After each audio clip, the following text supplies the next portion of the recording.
So here we are, we hauled the car, well Corey hauled the car over to my shop so we can put it on the lift, because it kind of sucks to do what we're about to do in the driveway.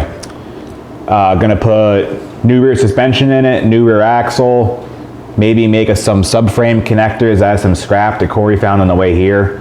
What, exhaust? Was about it, right, I think? Mm-hmm. Yeah, then we're just pretty much waiting on the intake, which should be shipped this week, but I think we're good. Like you said, exhaust and rear, and then we're pretty much like right there. I just hope these leaf springs I got work. I measured them, but you know how that goes sometimes. Yeah, you'll notice in a lot of the videos the car sits like a gasser because the whole rear suspension is just wasted on it. The rear bumper is almost on the ground, just sitting here normal. It isn't like there's crap. There's some crap in the trunk, but there's not like 1,000 pounds. Yeah, it looks like it's like got a motor in the trunk. Yeah, that's just how wasted the rear suspension is. So you got 1-inch lift. Yeah, I got springs, a 1-inch right? lift, Caltrax, like Calvert Racing rear leaf, and I got their bars, and I even ponied up for the shocks because those are blown in the back. So I figured, you know, I'll just buy, instead of buying a set of Gabriels, I'll just buy a set of good shocks. And then just so that we're even here, he didn't change one thing in the front end. Yeah, stock front end, good to go. And we cut the sway bar out. Yeah, so she's ready in the front. Has stock 1970s Sears shocks in the front of it, or whatever the hell they were. Yeah. But yeah, we're gonna put it out and torch the rear out and throw it in the trash and put the new one in. Here we go.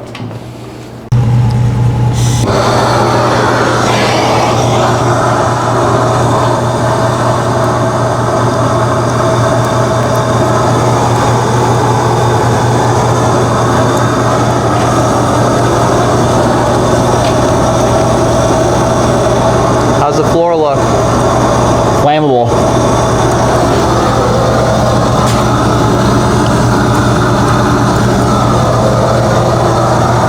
It's the other side is the real good side. Yeah, this side we had to watch the carpet. It's poking through right here.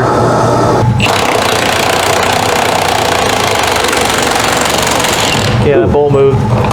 Yeah, the bolt's coming out. Yeah, I Cool. pushed on it. I was pushing on it once it came loose. Nice. There you go. It's nice pushing. Yeah, let's overuse it. All right. Oh, it should be Able to drop that, be free. Hold up. Okay, needs to come back towards me. There you go. Okay. Good. Yep. Oops, gonna fall off. Shit. What's that? Maybe not. No, that's good. We're good. I got it.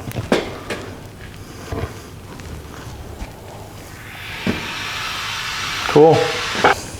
Here's the fancy rear suspension. Caltrax, leaf springs. What, these like split mono leafs? Guess they call these. Yeah, split mono leaf. It's just basically a lot of fast leaf spring cars run these. I mean, I always put them on most leaf spring cars I do. Like my Coronet had this whole setup, it worked great. Yeah, this is the whole setup. So I figured instead of getting stock replacement leafs, it wasn't really worth my time. I needed shocks.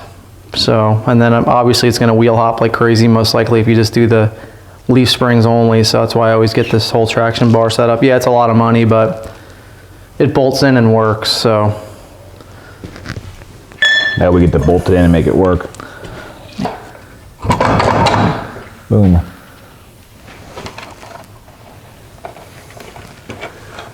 It looks like it's in the realm. Wouldn't you say?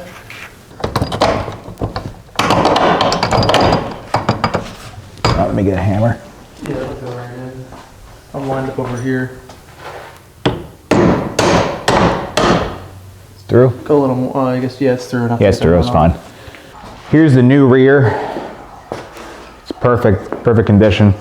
What's that, some Explorer, what? Yeah, I don't even know, like a 98 to 2000 something Explorer, 96 and up Explorer. Yeah, it's disc. Yeah, they have disc brakes, and this one, you can open the doors and check the door code right on the door, see what ratio. I wanted like a 355 posi, but they're pretty rare to find. Anyone that ordered the option of a posi just got a 373 right away, so this is a 373 posi.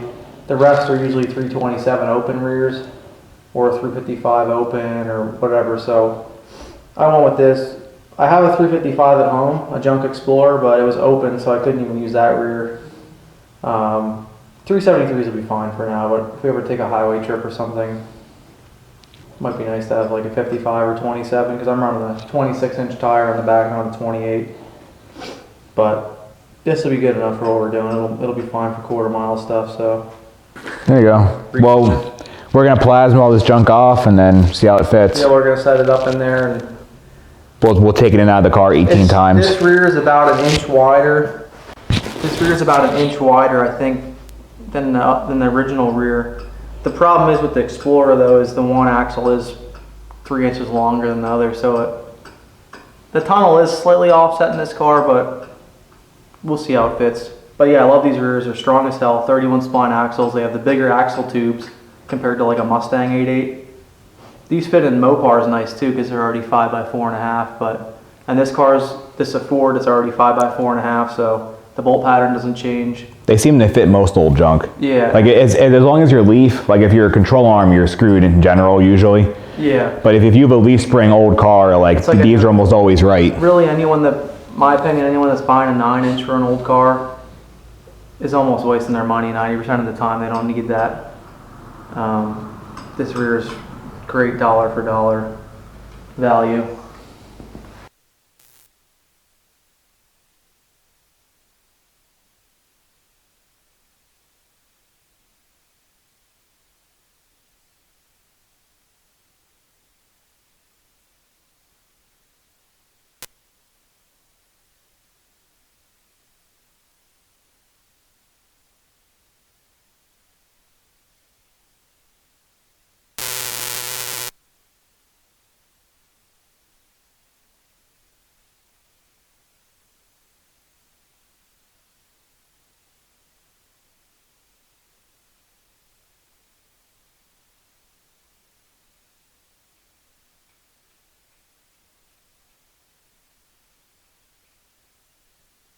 So the rear is mocked up. We measured from the frame rail to the backing plate, and it's 8 inches on both sides right now.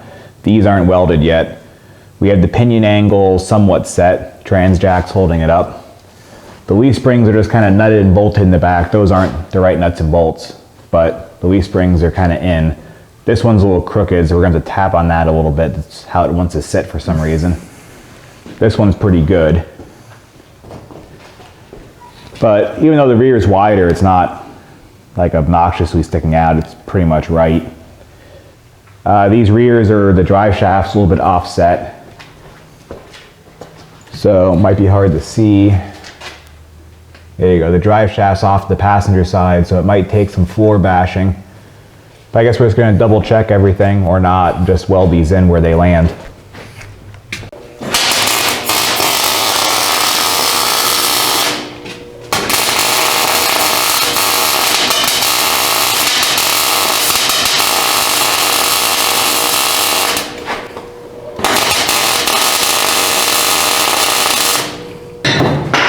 The pinion angle might change when I floor it if you don't weld it good enough, but that sounds pretty good to me.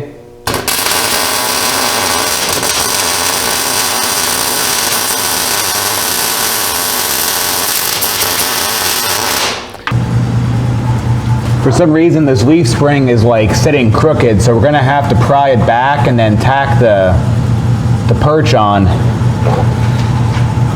Not sure why it's like this, but I guess it's just the way it is. I got it over now another 1/4 inch. I can see where it was sitting, so if you want to... tack it. Yep.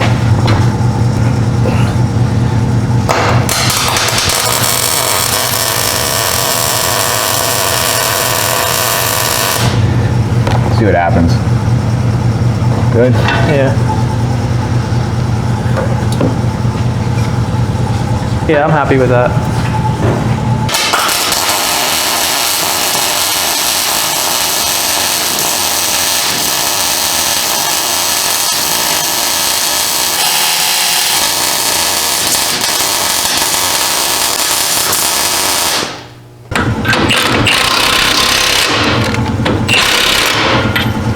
We were gonna throw the stock wheels and tires back on the 14s, but they hit the calipers like just barely. So we were screwed with that. Corey had wheels and tires anyway planned out. So we just brought them over. These are 15s off something. Some like Crown Vic or something from like the early 90s or something. What is like 7 inches wide? Probably. Yeah. Pretty decently wide actually. Yeah, I got another set, but I have those on the Tempest right now. I'm just blasting them off because I want to just put the other set of Steelies on the front and then get like a narrow tire. We'll get like a 205 or something. And these are 235s? Yeah, 235. 235, 60, 15. Yeah, M&H drag radial. I got those used. I mean, the guy said he only drove like 50 or 100 miles on them. They look pretty fresh to me, so I got those off Marketplace back in like January. Yeah, they still did the nibblies on them. Yeah, so. And when we mount those on the wheel, they usually narrow up a little bit, hopefully, so. Yeah, they look about the right width for those wheels. That's pretty good. I just don't want, I want the car to look pretty low key. And I like the M&H tire because the tread doesn't, like a Mickey Thompson tread like wraps around the sidewall, so you can kind of tell. This, I just want it to look real basic when you walk up next to it. Yeah, this just looks like you're running some dirt track tire on the street. Or some 80s tire because you're broke. Yeah, it does look like an old tire. Yeah, it looks like an old. It's like real square. Yeah. So. But we're gonna slam them on, and then we're gonna put the car on the ground and see if it still sits like the Cheech and Chong car or not, if it's actually gonna sit level. Yeah. Hopefully between this and the suspension, it'll sit level, because these are gonna be taller too, I think. Yeah, they're definitely, because those tires are only like 24 and a half. These are like almost 26. Oh yeah, those are like 195, 75, 14s, I think they were. The front I want to go like maybe a half an inch shorter than these, but pretty much with the same idea and height. Yeah, probably got 205, 60 or something. Yeah, I think that's what I was, something around there. Well, I'll throw these on and we can see what the car looks like. I want to get some wire ones. I think those will look real shitty on here. Those you'll be able to get in 15s real easy. What's that? Those you'll be able to get in 15s. Oh, they're super common. Yeah, I'll put the long ones in then so you can fire them through your hubcap. Oh, nice. Yeah, so they bend at 140, they'll fold over and pop out. Tech loves those. Yeah, they'll be like a dog's ear when it's hanging its head out the window. Yeah. Tech loves when you show up with rubber stems. Especially 3-inch long ones. Yeah. Here's the completed rear end deal. You see now these bars are on. Like I said, we had to be on like somewhat of the ground level to get these to kind of be set. But these, you can twist these to lengthen or shorten them. And then shocks are on, leafs are on. It all fit pretty good. The rear is like dead on. Like look, it even fits the mud flaps. Like, how's that happen? Room up in there. There's plenty of room back here. Worked out pretty good. I know the tires aren't that big, but it's still nice when random just stuff you glued together actually fits. So next up, we're gonna make some subframe connectors. Being this is not a full frame car, there's something resembling a frame rail here. I mean, it's just sheet metal into the floor. By the way, you can admire how nice the floor is in this thing. And then, so this frame rail ends here, then it's just floor, and then another frame rail that goes up over the rear. So you have to connect these or the cars just fold right in half when you launch them. Have these two pieces of an old bed frame that are gonna weld up in there. First we gotta cut all this e-brake out because we don't need that anymore. Who needs that? Yeah, we hope it passes engineering. Yep. Call. Made these nice subframe connectors. For those wanting to make your own Granada subframe connectors at home out of an old bed frame, they're 64 inches, exactly. So clean most of the rust off and gonna see if they'll stick to the car at all.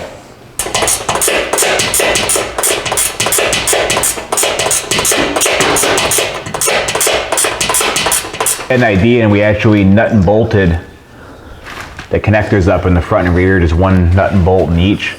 And now it gives it an extra like solid mounting. Well, should we be real honest about it? We don't want them to fall off. Yeah. We didn't want the welds to snap and these go through someone's windshield. So Bad thing is we're worried about it when he's towing the car back to his house, not even once he's driving it. yeah. So then I'll weld it too, but it'll be plenty strong now between the nut and the bolt and the weld. And at least we're, as you can see, we have the car sitting on 4 barrels each tire. Yep. So it sits level like you're supposed to weld these on the ground and all that. So yeah, the doors should close fine and everything else. Just The like they tran's did. just hanging in midair. Well, yeah, I'm sure this car had a lot of structural strength left anyway. I just slammed this door 3 or 4 times. So if it's the same, we'll be good. You know, it hasn't moved. Yeah.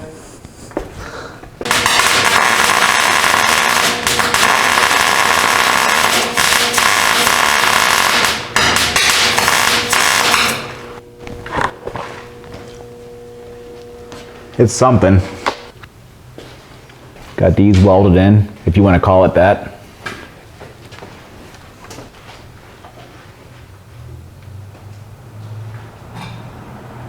So yeah, that shouldn't move. They're welded on the inside and outside, plus nutted and bolted. So it shouldn't be too bad. No, the welds are junk, but all that metal's paper thin, just keeps burning through. It's probably good we put subframe connectors on metal that was paper thin to start with. Probably helped a lot, right? Yeah. A ton. So we're just gonna hang around for a minute and see if the car light's on fire, because the carpet's currently smoldering. Yeah. Then after that, then we're gonna move on to the trans crossmember. And maybe get to the exhaust, I don't know, but Yeah, we're hoping to do the exhaust today too, at least some of it. Gonna try and run that pile of 4-inch there on the floor, see if there's any room for it. We removed the temporary trans crossmember, the one that was in there with self-tappers, just to hold it up. And the easiest solution is going to be to weld some angle onto these subframe connectors, and then lay it across and then bolt it down. Seems like it'll work pretty good.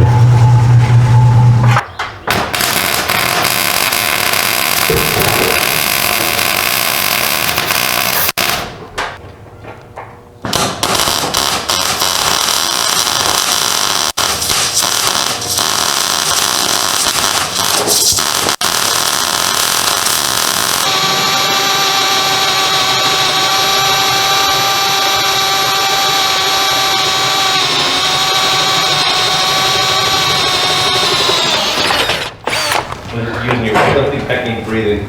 I blow the shavings away. Yeah. Keeps them away from, because you get the closer you get, the more they're falling on you. You blow them away, it helps.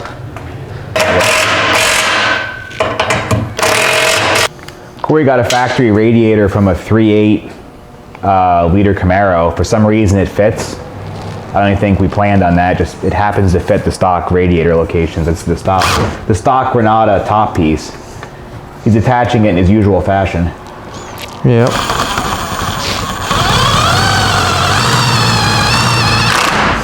Just gotta watch this harness we ran through here.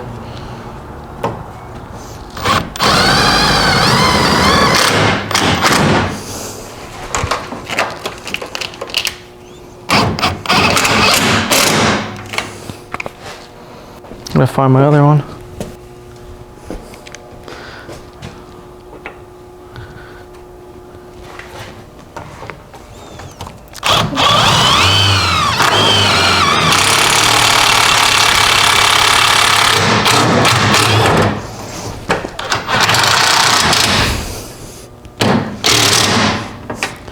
Cool. That should work good. I guess in theory we could have probably just used a stock radiator now. Yeah, we could have.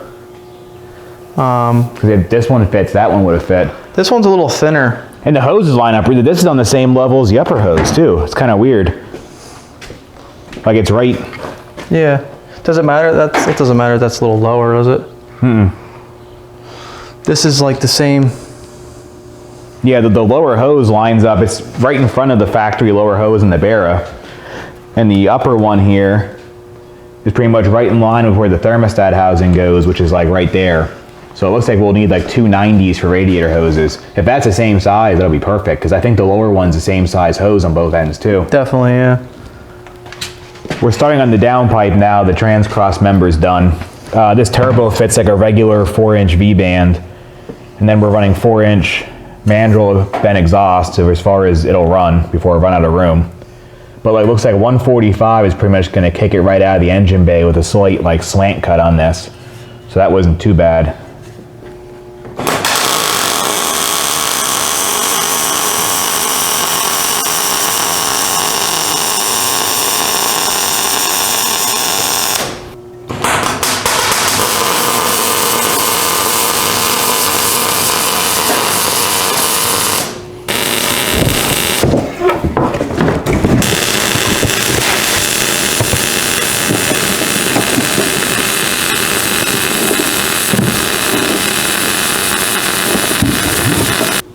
There's the 145 on the downpipe. Turned out pretty good. Is that roughly where you want it? Yeah, can it still move? Can you still move it or no? Nah, better keep it where it was. That should be able to swivel the bottom. Yeah. Yeah, now you can. So yeah, now we're gonna see hopefully another 45 on the bottom will pretty much finish the whole downpipe. Yeah, for now, and then we'll deal with the rest later. That gets it out of the engine bay for now.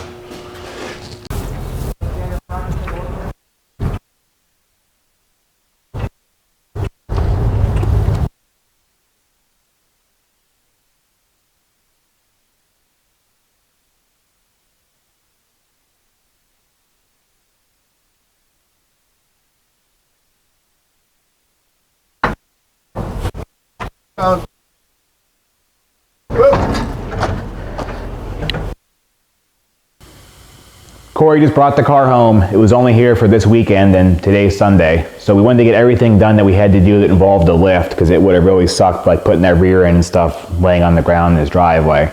And we had access to a big welder and a plasma cutter and air tools and all the good stuff. So this will probably be the last video until we receive the intake manifold from Australia. That's what really the only thing we need to start the car.